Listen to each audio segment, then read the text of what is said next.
Alright, motherfuckers, we starting it off. We're gonna start prepping for paint today. New transmission cross member got here.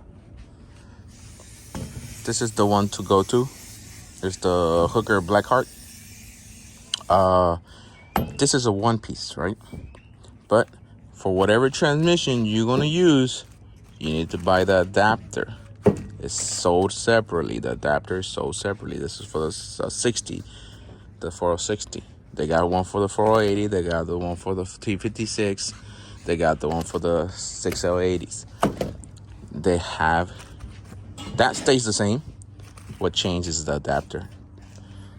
So make sure you buy your adapter when you buy your fucking cross member. Fucking little mosquitoes, look, they're everywhere. But this goes like this, just like that. They send you the whole hardware. The only hardware you're gonna really use is the one going to the body itself.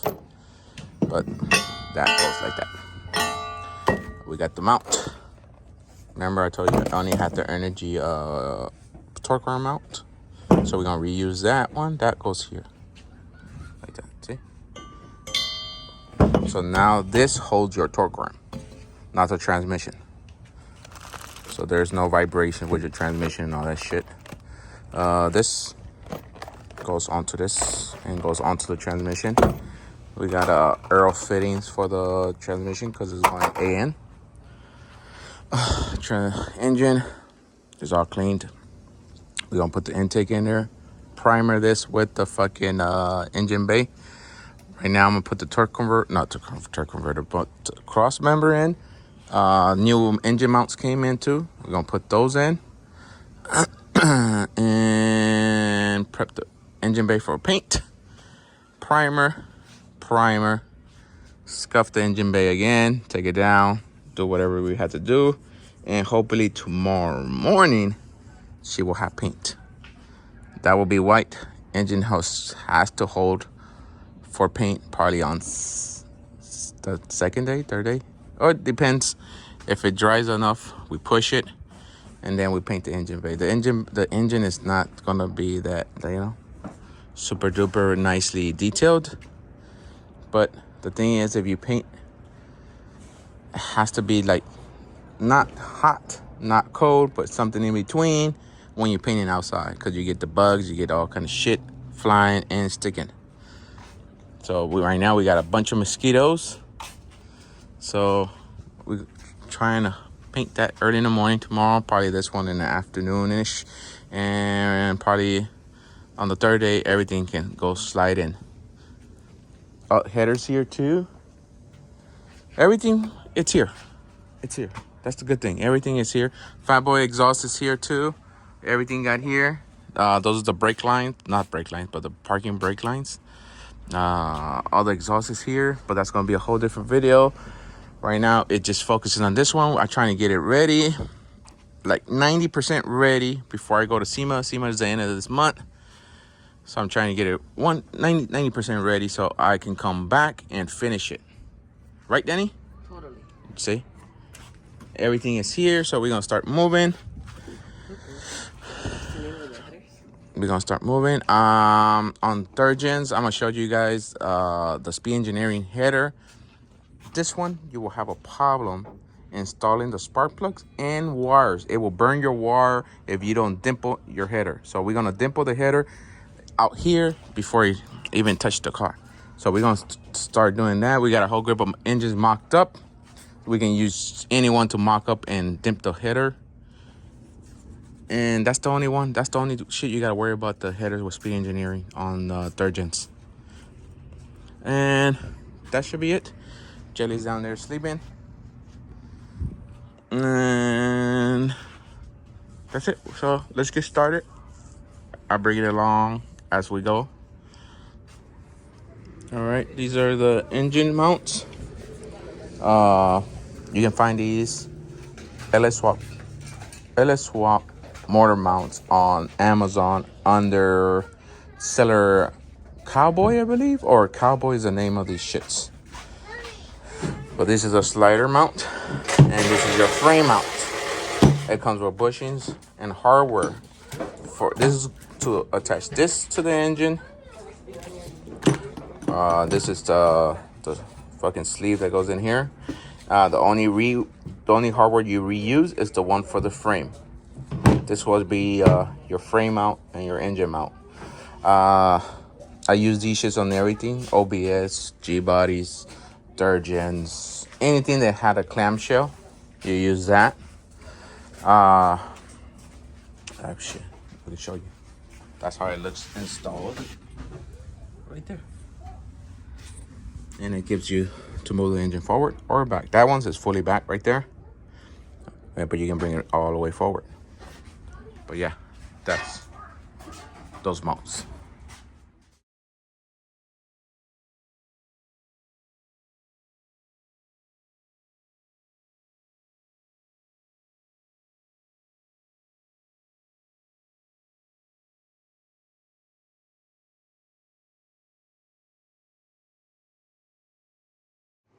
All right, we're bringing it back.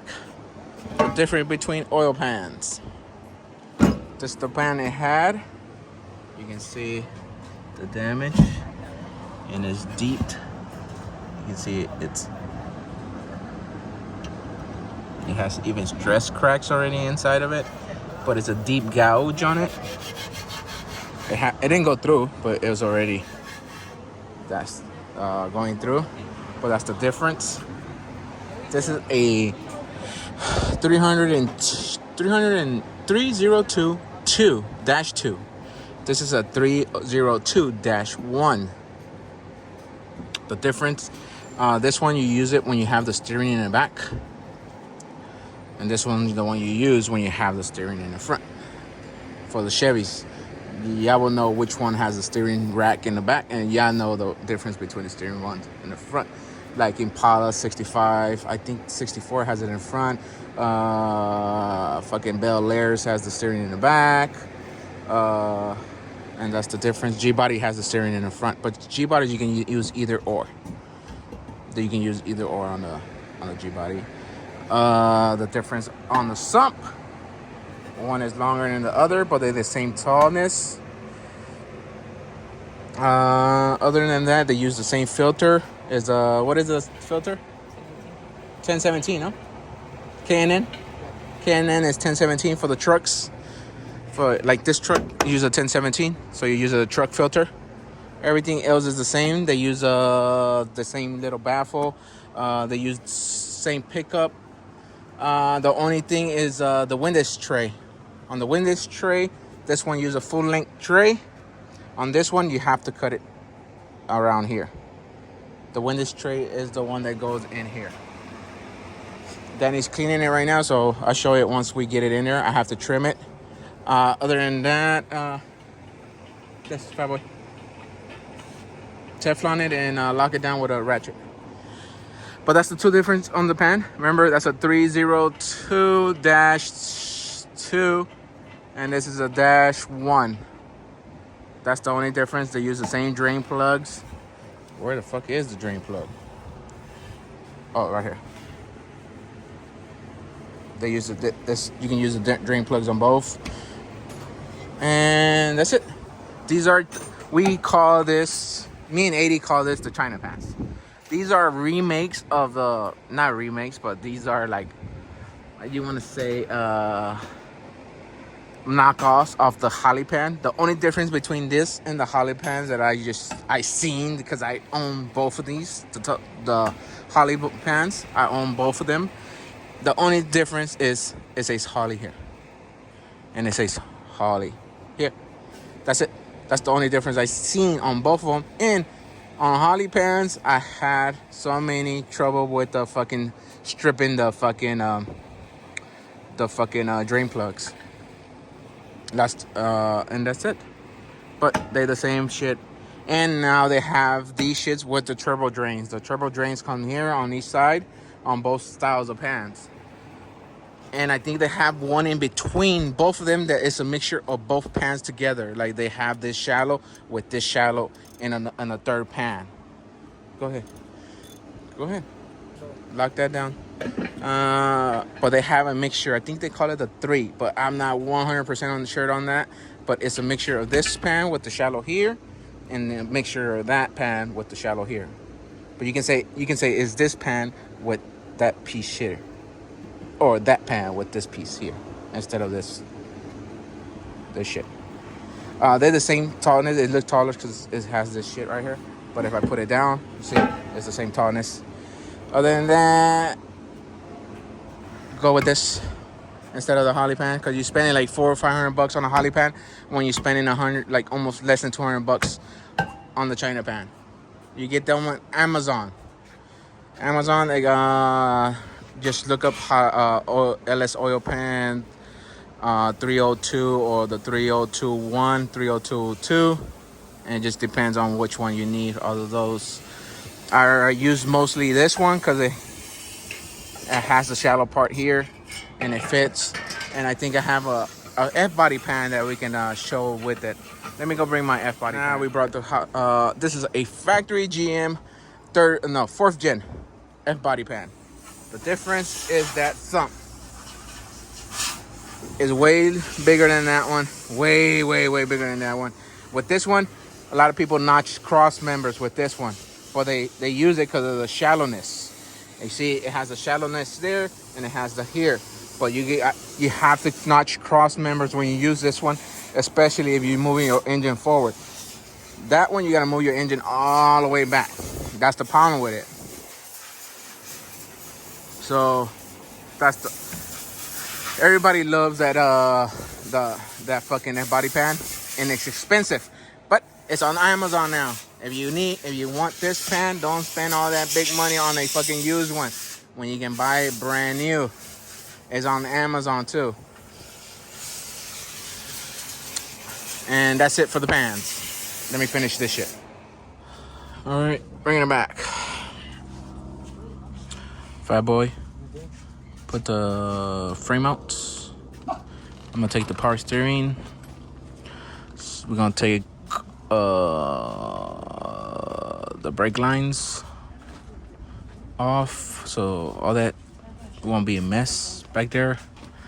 The only lines gonna stay is that rear line, the one that twirls that way, and the fuel line is gonna stay there. But we're gonna bend them a little bit this way so we can get it into there. I gotta disassemble all this shit, and we gotta start prepping, taping, scuffing, primering, scuffing, primer, scuffing, shit like that.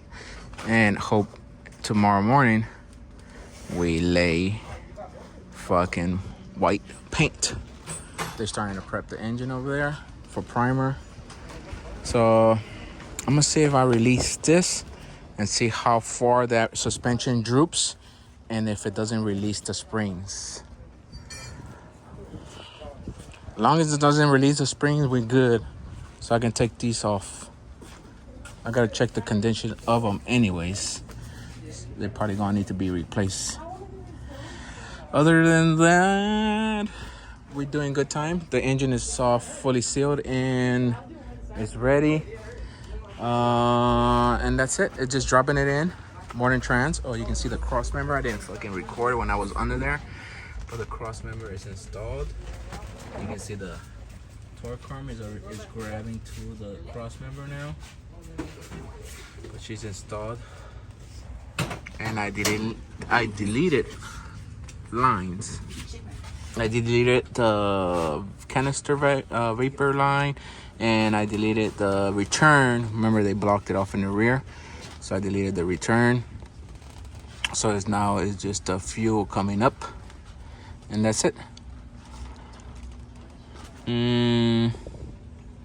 Yeah, so it just all that. All right, bringing it back. It got the first scrub with soap and water and brown pad, but this black stuff is giving us some trouble. So we're gonna hook up the pressure washer again to try to see how it comes off like this. I don't know, I think it's like fucking, what you call that shit? Plasti dip? I don't know what the fuck is it, but it's like a plastic. See how it doesn't crack? But it doesn't come with a brown pad, see? doesn't come off, but if you scrap, it will come off if you peel it. See? So we're gonna see what the pressure washer, if I can get it. It's the thing is, this shit's everywhere like this, peeling off.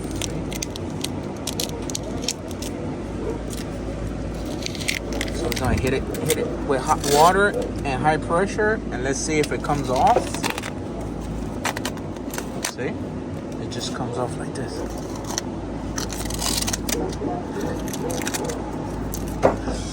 Let's see. We're gonna hit it hard. We got the pressure washer hooked up to the water heater, which is Danny just covering hose that go into the car, so water won't go in there. They still gonna swap out the carpet, but still, we still have to work in there, and it's gonna smell like wet fucking carpet. But we bring it back. All right, bringing it back. Light caught us, so it's halfway primer.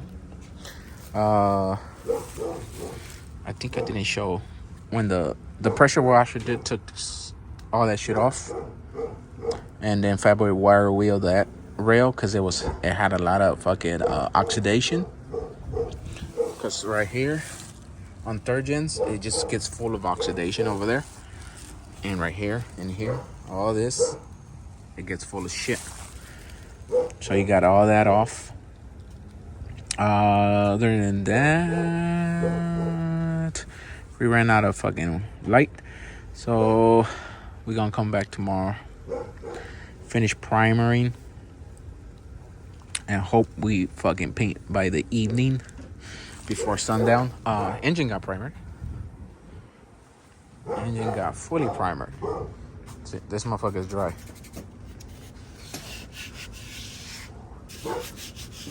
Oh, this is dry.